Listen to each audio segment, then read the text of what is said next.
बिस्मिल्लाहिर्रहमानिर्रहीम। अस्सलाम वालेकुम। मैं हूं करामत मुगल और मेरे साथ हैं इब्राहिम अब्बासी साहब। एबीएन न्यूज़ के लिए हाई कोर्ट्स कवर करते हैं। एक तो हाई कोर्ट में एस्टेब्लिशमेंट डिवीज़न की सेक्रेटरी साहबा की खूब छतरोल हुई है। इतना गुस्से में क्यों थे चीफ जस्टिस उमर फारूक साहब? सामने पीटीआई का तो बंदा नहीं था, सरकारी मुलाजम थे।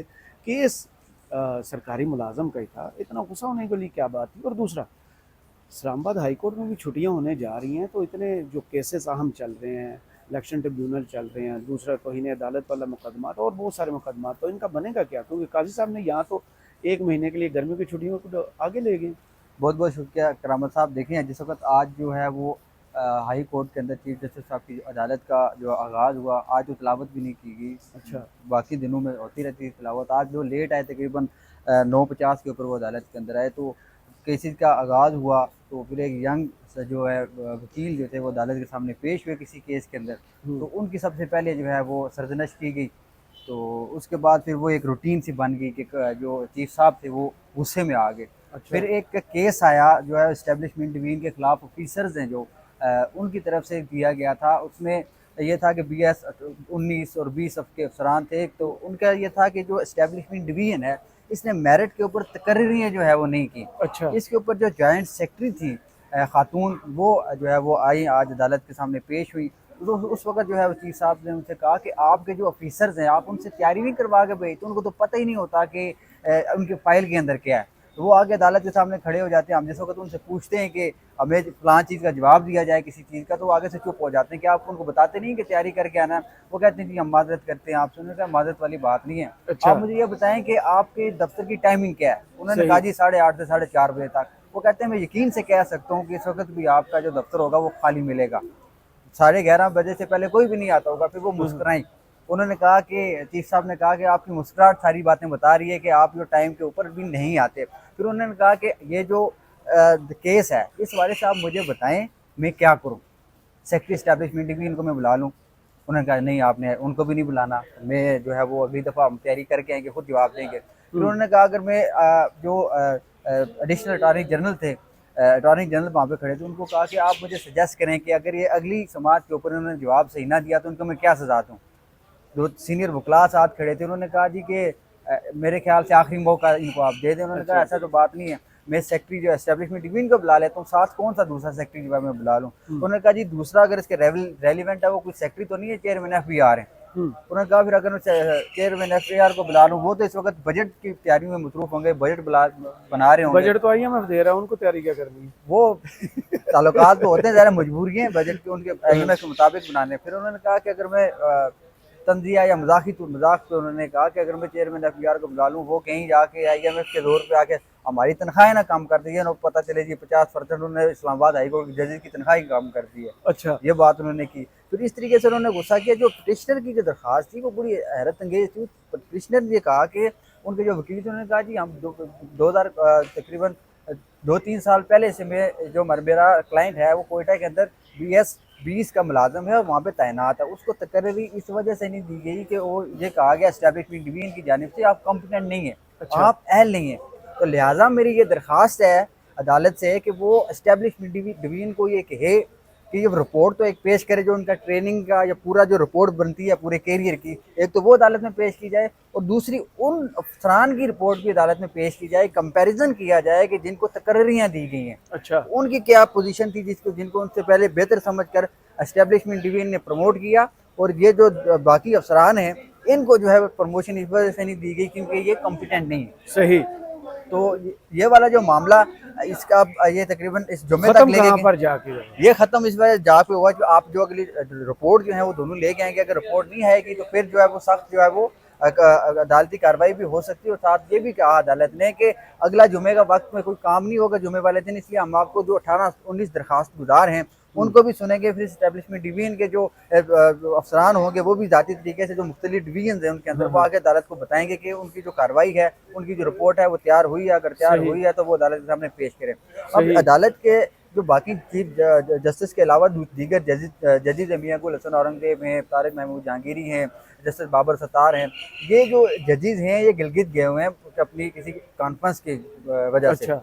अब बहुत सारे इंपॉर्टेंट केसेस थे क्योंकि क्योंकि मोहसिन अख्तर कियानी साहब की जो दरख्वास्त थी तौहीन अदालत की, उसकी समाअत होनी थी, वो बहुत इंपॉर्टेंट केस है। उसमें बहुत सारे नोटिस हुए हुए हैं, चंद साफियों को नोटिस हुए हुए हैं, इदारों को नोटिस हुए हुए हैं, उनके ट्रांसक्रिप्ट आके उन्होंने इदारों ने देने जो इंटरव्यूज उन्होंने चलाए हैं, तो वो आनी थी, बड़ी डेवलपमेंट होनी थी इसके ऊपर, तो वो केस भी जो है वो नहीं लग सका। अब अगर अगले 7 तारीख तक तो ये जजेस अवेलेबल नहीं होंगे, अगले हफ्ते अगर छुट्टियों, ईद आ जाएगी 15-20 दिन के अंदर ईद आ जाएगी, फिर ईद की बाद जो है वो छुट्टियां होगी महीने की। अच्छा। अब खदशा ये है मेरी जाती तौर पे ये है कि चीफ जस्टिस और जस्टिस मियां गुल हसन औरंगजेब जी, ये दोनों इकट्ठे छुट्टी पर नहीं जाएंगे। अच्छा, हाई कोर्ट में रहेंगे, एक दोनों में से एक, दोनों में से एक हाई कोर्ट में रहेगा। अब जिस वक्त ये दोनों में से एक हाई कोर्ट में होगा, ऑटोमेटिकली जो नैब रेफरेंस के खिलाफ जो दरखास्त है इमरान खान की और दूसरा इमरान खान की तोशाखाना का जो मामला है वो मजीद 2 महीने लटक सकता है। तोशाखाना जाहिर है एक जजीज ने 1 महीने छुट्टी करनी है, क्योंकि वो भी फाइनल फेजेस में पहुंचा हुआ है। तोशाखाना उसमें तो सजा मुअत्तल हुई है, लेकिन एक बरियत वाली जो दरखास्त है, मेन अपील है, मेन पिटीशन जो है वो अभी तक उसके ऊपर समातें होनी है। 2-3 समातें हुई। अमजद परवेज साहब जो अदालत के सामने पेश हुए, अदालत ने उनको 2-3 दफा वार्निंग दी, वो उम्रे पे गए हुए थे, वो जब वापस आए अदालत ने उनको कहा जी कि हम आपको वार्निंग देते हैं, आप अपने दलाइल का जवाब आगाज करें।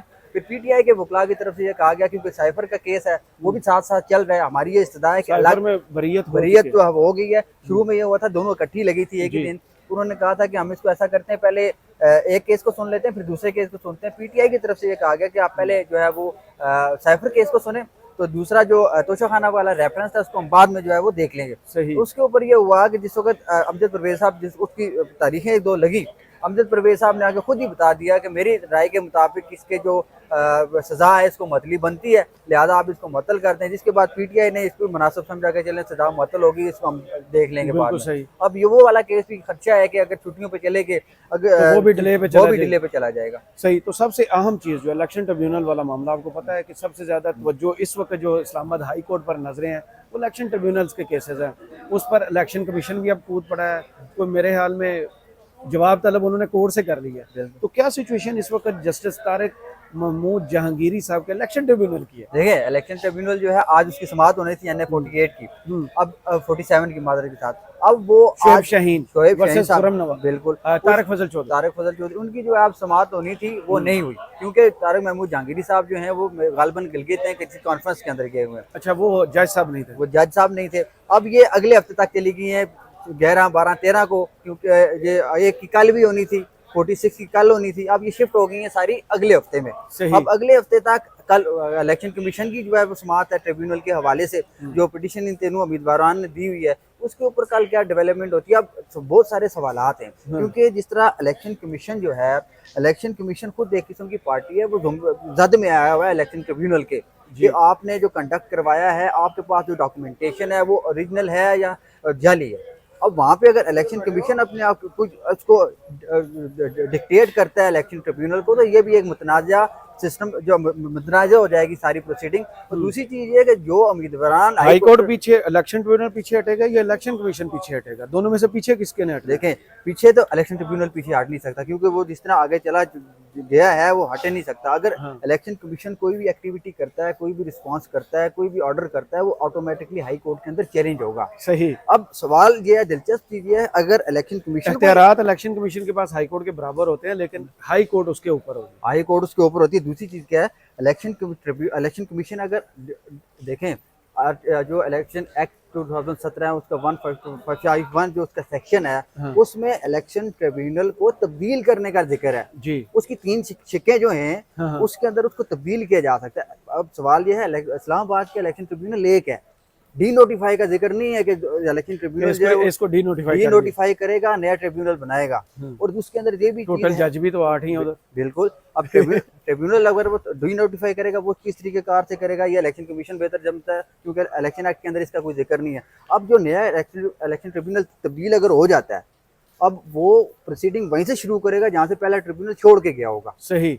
इनकी सुनी नहीं अब जाएगी, जो एक्सपोज हो चुके हैं वो आगे सबूत चलेंगे। फॉर एग्जांपल जब इनकी इस्तदा है कि रिटायर्ड जज के जरिए जो है वो नया ट्रिब्यूनल बनाया जाए, अगर वो नया ट्रिब्यूनल बन जाता है, इस्लामाबाद के तीनों हलकों का वो ट्रिब्यूनल फैसला करता है, वो फैसला ऑटोमेटिकली हाई कोर्ट के अंदर चैलेंज होगा। सही, बिल्कुल सही। मतलब ये तो वो ऑर्डिनेंस भी तो चैलेंज हो चुका है, वो भी ऑर्डिनेंस चैलेंज हुआ है, वो साइड पे है, लेकिन जो चीज जहाँ पे चैलेंज होगी उसके अंदर ये है कि ये हाई कोर्ट से बचेंगे नहीं। अच्छा। अब 6 माह के अंदर फैसला आएगा, ठीक है। अब शायद इन उम्मीदवारों ने, जब पहले खबरें ये चल रही थी कि कोई आइन में तरमीम करके इस्लामाबाद हाई कोर्ट के जजेस को शिफ्ट करेंगे, अब वो तरमीम हो नहीं सकती क्योंकि 2/3 मेजॉरिटी नहीं है, मकसूद वो नहीं नशीद है से यहाँ पे। वापस अगर हो ये गई। हो जाता है, हाँ। अगर यहाँ पे ये हो जाता है, मकसूद नशीद से वापस उनके हुकूमत के पास आ जाती है, चलो फिर तो एक जवाब बनता है कि शायद इसके अंदर तरमीम हो जाए। अगर तरमीम नहीं होती, गालबन ये तीनों उम्मीदवार एहतजाजन तौर पर अपनी इज्जत बचाने के लिए रिजाइन भी कर सकते हैं। किस तरह? ये जाहिर है वो जब उनसे वो इस्तेहकाक ही वापस ले लिया जाएगा, वो कारपेट नीचे से खींच लिया जाएगा जो फॉर्म 47 वाला, तो फिर उनके पास तो कुछ बचेगा नहीं, वो तो बेइज्जत होकर घर जाएंगे। जिस वक्त खतरा महसूस होता है इंसान को, हाँ। अपनी हिफाजत और इज्जत सबसे पहले ऊपर होती है। वो अपनी इज्जत सबसे बड़ी, क्योंकि बाद में इन्होंने दोबारा अवाम में जाना, ये भी कह सकते हैं एहतजाज अवाम ने तो रिजेक्ट किया यार, वापस किस मुंह से जाएंगे? इलेक्शन कमीशन के अंदर जो फॉर्म हैं या इनको जो फॉर्म मुबैना तौर पर दिए गए हैं, उसमें तो ये जीते हुए हैं ना। हाँ। सवाल तो ये है, अब जो वो जीत सर, ये जो सामने दारा ना थोड़ा सा इधर करके, इलेक्शन कमीशन के अंदर ही सिर्फ जीते हुए, वही है।